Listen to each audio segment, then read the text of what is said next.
tournament. And on the side of Cognitive, Glaurung will be playing on the Fabled Butcher, Iacona on Brightwing, Simul playing the Orc. It's going to be Hospital on Arthas, and Ivy Slime will be playing as Tassadar. And here to show us the power of Thrall, we have Complexity with Jaximus on that Thrall. Hans will be playing the Abathur, Caterpillar on Johanna, Trumbull playing Jaina, and rounding it out, Uther will be played by Blinks.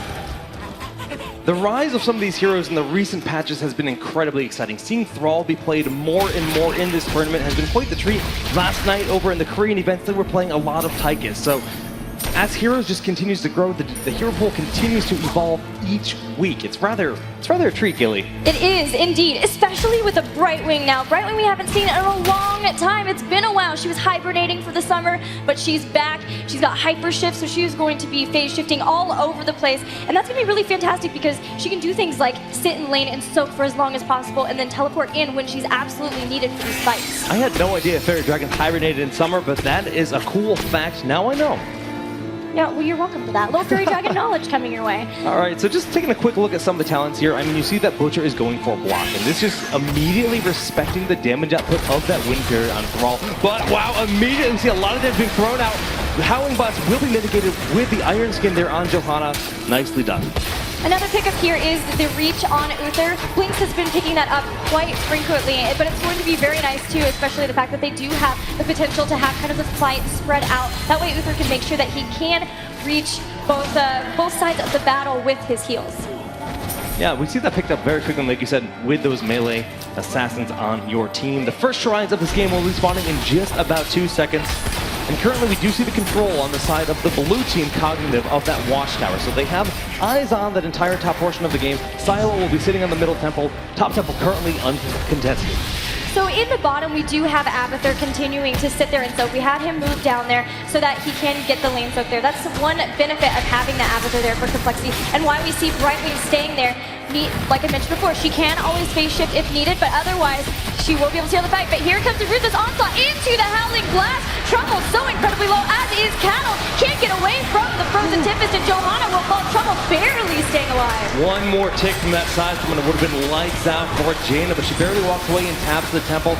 Now going to try to retaliate, but all this time we've seen the top temple was controlled by Uther for a fair amount of time. With ammunition, just about half that has been used, not even.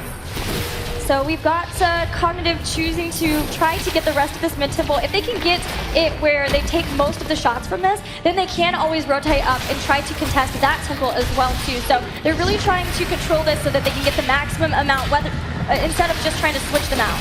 All right, Howling Blast was whipped here, and that's a lot of damage going off on Hospital. He will end up falling very quickly in this fight. All right, one takedown on each side, and Complexity starting to work on some of these temples here. But Ivy Slime split pushing here. We even have Brightwing still in the bottom, has not chosen to come up here. So Cognitive's lane soak has been excellent through this temple phase. Yeah, usually when you see Abathur, you're like, yeah, they're going to have the better lane soak. But Brightwing just showing off the utility of that hero, getting that as well. Slight experience lead for them. Structurally, things are quite even right now. Complexity Cognitive, quite even pairing. Very, very even, and I expected nothing less. There is Peekaboo, the talent that Iacona picked up on Brightwing, going to be able to provide them vision, and of course the Polymorph too on Cattle, as they're trying desperately just to get the rest of the shots off of this temple. Cattle trying to delay as long as possible, but needs to be careful. Yeah, but they did in fact force Brightwing up here, so right now they're actually not getting that soak in the bottom lane, in which Abathur is doing so. That's a good thing for Complexity. They want to force that as often as they can for Brightwing to come up and assist the rest of the team. Yeah, absolutely. She can't phase shift down to the bottom because there's no other heroes there. It has to be to them, so getting back down there would take a long while and rotating back around. We've got level 7 talents being picked up on Cognitive. They've actually got Healing Ward on Tassadar, so trying to help out Brightwing's heals a little bit. Doesn't have a ton of healing. It's area around her consistently, and so just trying to bolster that up as much as possible. Yeah, I think it's a really smart pickup here. I mean, that's what Brightwing, she kind of fell out of the meta, and we're seeing Cog play her, but with Tassadar, right? Tassadar has the shield, and he's not really in full support. We can like to call him a pseudo support because the damage output from Sidestorm and then the Archon form at level 10 makes him like an assassin in a lot of ways. We also do have Frost Armor on Jaina, so it won't be the boost of Frostbitten for her damage, but realizing the concern of having a Butcher and wanting to just stay alive to do a little less damage than just get taken out and do nothing. Okay, well Jackson is showing his prowess here in the jungle, picking up a siege camp in the bottom portion of the map. Avatar had assisting him in a little bit, but of course that trait will heal him up as he deals some damage. And wow, that is a polarized charge. We want to know who you guys think will win. You still have plenty of time to vote in this poll. Make sure to use the hashtag HeroesWC on Twitter and the hashtag with the team name you think will take the series. I believe in Cognitive, and you guys should too, but Complexity, though, looking great in this matchup. Cog currently sitting in a party bush. If anyone rotates through the center part of the map, well, it's going to be lights out with that Butcher charging on forward. Now soon we will have the bottom temple being activated, but this is a very strong push top, and they're going to be able to take down this fort very, very quickly. A super early fort rotation pickup here. Yeah, just powering through it. I mean, they were waiting to see if someone would rotate, and they realized, no one's here. Let's just take out their fort. Great decision making by Cognitive. Now they're so very close to those level 10 heroic abilities. Yeah, absolutely. And then if they can pick those up into the next temple phase, then Complexity may not be able to fight them at it because they won't have their heroic abilities for a whole entire other level. Yep. So although Avatar has that mine, they were able to take out the fort completely, and that's really important for Cognitive. All right, well, Cloud goes pretty far forward, gets the stun off, and immediately backs away. One thing we should point out is just the fact that there is one mule in this game. After Winter Mule, that's going to allow Complexity to sustain through a lot of the structural damage done by the temples. That's not something Cognitive has in their kit. Right, and that does mean Complexity can be okay with not really trying to get taken out over the temple as much. They're trying to buy their time. They are soaking as many lanes as possible, all of them in fact, with that Avatar up top. They're trying to get as 10 as much as possible and then force a fight. Unfortunately, they just lost Jaina. Yeah, beautifully done there, just pulling her on in and taking her out. Another takedown on the side of Cod, sitting up 2-1 right now. And controlling this bottom temple, well, that means the bottom fort of Complexity is taking heavy damage. It absolutely is. The Mule is trying desperately to hold it up. The final 5 shots left. May not be enough to take it out, but Cog is coming in, realizing that there is a Mule available, and Jaina still trying to get back into the rotation down here. Can Cog take it out in time before she gets here, though? Yeah, it's always risky to dive in a situation like this, especially if you don't have eyes on Thrall, and there's actually 2 Thralls flanking from the top portion of this fight.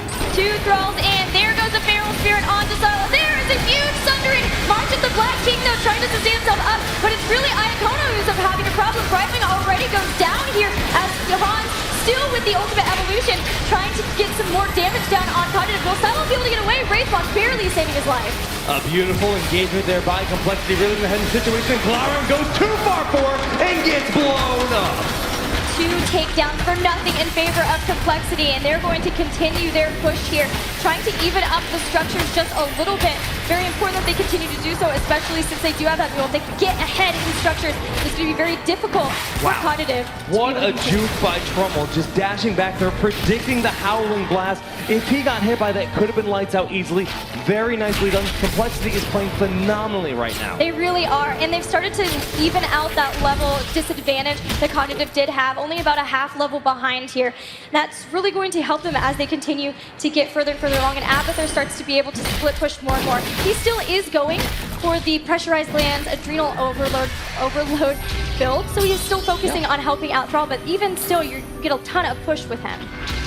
I just gotta say Complexity's play in general is just super clean. They're not taking unnecessary risks. They realize when they have a situation, they're rotating down and then using the fact that they can create a clone. It goes from being, hey, Thrall's gonna flank us to, oh no, 2 Thralls are flanking us, and just giving them those great opportunities to take great team fights. Absolutely. When you have that ultimate evolution, it's always very important that you know exactly the right time to engaging when you have that ultimate evolution available, and the flank was just beautiful there. And we do have temples activating now. Complexity still a little bit behind. They are down a talent tier here, but there are 2 temples, so if they could trade them out because they have that duel, that could be very advantageous for them. Yeah, remember how low that bottom fort was? You can see the health bar is rather full here in the bottom lane right now. That is the power of that ability at level 7 on Avatar. Now we do have a push going in on the bottom. Jaina will go down and still, actually that is the mid, so they've got the push along with the temple here, and so they're trying to be able to take it out as much as possible, so there is no chance of being able to heal up this fort. Yeah, Ice Block not quite enough to save Jaina in that instant, and Ivy Slime has rotated down here with Glaurung, applying a lot of damage to Caterpillar. Brightwing face shifting in. Where's the pile up? No, Divine Shield uses the last instant. Yeah, the fantastic rotation down by Blinks. And I have to say, Cognitive have done a really good job of finding and catching somebody out every time they have just a slight talent advantage right before it. And in fact, there's a Howling Blast. They might be able to catch Cattle here. The Sundering going to maybe keep him alive. He's so incredibly close. He won't be able to. Oh, the Psynics are really taking it, but he won't be able to get away. Beautiful use there of the trait, but the bottom fort has fallen. Glaurung diving forward, will be able to step on back away, and Abathur is actually sitting on this middle temple, realizing there's a rotation happening. Hans needs to get out of here. Deep tunnel away from that right away. This whole time, though, we've got an engagement on the bottom as Glaurung's really low, but so has Kettle. Kettle didn't have time to try to get back up here. Uther will go down. Ruthless Onslaught not going to let Jaximus get away here. We do have Thrall completely trapped here. Scipio trying desperately to keep him alive with his Carapace, but it won't be enough, and another takedown in favor of Cognitive. The beautiful polymorph there to deny the heals of Uther, securing that takedown. And when you see Butcher fighting Thrall, if that Butcher's brand is applied, there is no chance Thrall's going to win that fight. Right, they had him completely cornered too. It was really fantastic to just push him in there so there's no way of getting out.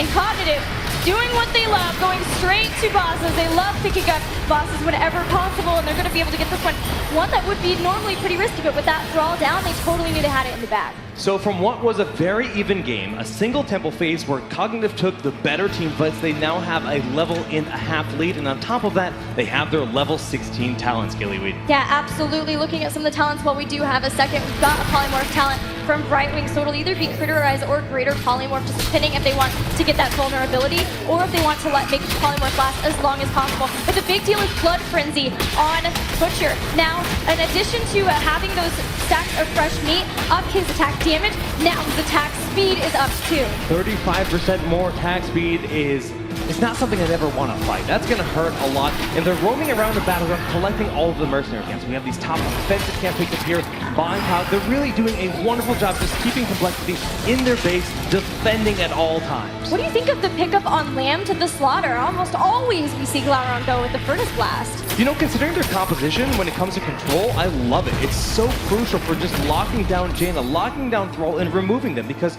with the composition, when you have Uther, a lot of the times they're just going to slip away, but you have Lamb to Slaughter, and that's never going to happen. Yeah, and now they're picking up, I really love that play of holding off on the Giants here until just now, so they have all of the Giants pushing at the exact same time, making sure that they're able to deal a lot of damage right away, and they're even going to push with it. This could be scary because they are pushing up the bridge, and there are temples about to spawn. They look like they are way more concerned with trying to get a keep and catapult pushing. All right, well, those two towers have fallen. That's permanent damage dealt, and Johanna trying to defend these Giants will be able to do so, especially with Night Takes Pawn. But top and bottom are available, and it looks like they might be sending Brightwing alone to the top lane, and the rest of the team here to control the bottom. Now, once again, she can always phase shift in if the team needs her here. That is the power of the Brightwing, and they might need her, though, sooner than they think, because already Complexity, they've picked up their level 16 talents. They really want to push in here. They've got to get the damage off of their structures here. This is a difficult temple, though, to try to engage into or get out of. Butcher and Leoric flanking from the top, but Leoric takes a lot of damage right off the bat. Brightwing is desperately needed here, and she spaceships down into the battle. But that March of the Blacking, hitting 3 members, is doing way too much damage. Oh, just wrecked Jaximus. Cattle is stuck in that frozen Tempest too and taking so much damage. The ultimate evolution is still on the chase for Glaurung, but that is that shield, the stability of the shielding that we talked about from Cognitive, keeping him alive. Trouble! Solo has to ice block on top of the Psionic Sword, but it wasn't enough. He will go down. Cattle is down too. Only Abathur remains for Complexity. The Brightwing play of Iacona is on point. The phase shift mid-battle to get that big shield onto his ally, and then Blink healing out of harm's way at the last moment. Excellently done. This is putting them in a position where they can really pressure this bottom keep, and that will be the first keep going down this game. This keep down while holding the shrine on bottom again is Brightwing, showing off the utility of this, and of course, like you mentioned, Iacona's stellar play on Brightwing. They're basically saying, hey, do you remember Brightwing? We sure do. I'll remember this forever, man. This has been excellent, but Iacona taking a little bit too much damage from these Guardians, gets those final shots, and then harks back to base. Butcher making his way to the top temple to control that, which has full ammunition waiting for them. Here's the other nice thing about Brightwing. I know I talk about her all the time, but hey, we never get to see her, and I love her so much. She can always go back and heal up. She doesn't have to worry about the fact that, oh, we might have a fight coming soon, because as soon as she gets back here and heals up, she can phase shift right back in, and they're going to need her. Yeah, they certainly will, but she's got full mana. She's ready for battle here in the top lane, and Silo in the back. Ivy Slime throwing down a healing one, a great spot, and we do see the Lamb to the slaughter. Not doing a whole lot here with the Divine Shield, keeping Jackson this nice and healthy, and there's the clone. This is when things get scary on the side of Complexity. Butcher is down, but Blinks is so incredibly low here. Shield just keep him alive for now, and he's getting the heck out of there. Hospital, though, also very, very low. He's being chased by a snowman.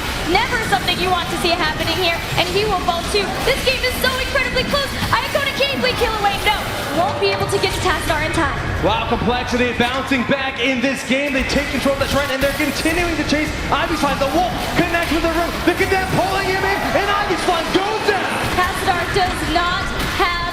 did not have his precious up, so he just went straight down, even though Trummel is very, very low. Hans, we're seeing him, his ability to soak this lane here, but we still have the temple up. Half of the temple left, at least for Complexity to pick up, but they've got to get those Storm Talents before the next engagement for sure. Yeah, the fact that his Complexity was able to take a fight on the verge of level 20 on the side of Cognitive is really good, and a testament just they knew that was a situation where they had to make it happen then and there. Perfectly done. They're back in this game. Now, looking at some of the Storm Talents we do have on the side of Cog, we have Bolt of the Storm, the Twilight Archon, 2 Hardened Shields on Arthas and Leoric, and then we have Rewind on Brightwing. So trying desperately to make sure that she has all of the abilities that she needs, especially with that Polymorph. All right, well, we do see Complexity trying to take this boss. 2 members up, glowering Silo here in the face of them. Brightwing immediately face shifting into battle, clearing with those mines, the after mines into the left bush there. And this boss is going to be interesting here. We see the Sundering go out, but the boss wasn't quite taken yet, and we have Silo on top of the point. Will we see the March of the Black King that's trying to get into there? They have to keep them on the points, though, but he's getting very, very low, but so is Cattle. Butcher is the one to go down. Cattle, indestructible, will be popped on. Han, the ultimate evolution nearly done. They've nearly done it. They take out Thrall, and they will be able to pick this up. It will be Cognitive. Iacona is still alive. The heals were exactly what they needed. Trouble slips away, but it doesn't matter. Cognitive steals them off, and now they're going to push down this bottom lane with the boss. Hey, they found Blink. That's a bonus treat. A bonus treat indeed, because this boss is heading straight to court. We still have Johanna down for 42 seconds to 45 on some of the other members, and this is going to be a tough defense, Chase. I don't think they can do it, Gilly, with the Giants, with the boss, and 4 members versus 1. This is pretty much an impossible defense on the side of Complexity. Cognitive looking to take game number 1 in this epic matchup. And the aggression of Cognitive so on point. They've shown it to us versus Relics. They're showing it to us in this matchup versus Complexity too. What does Complexity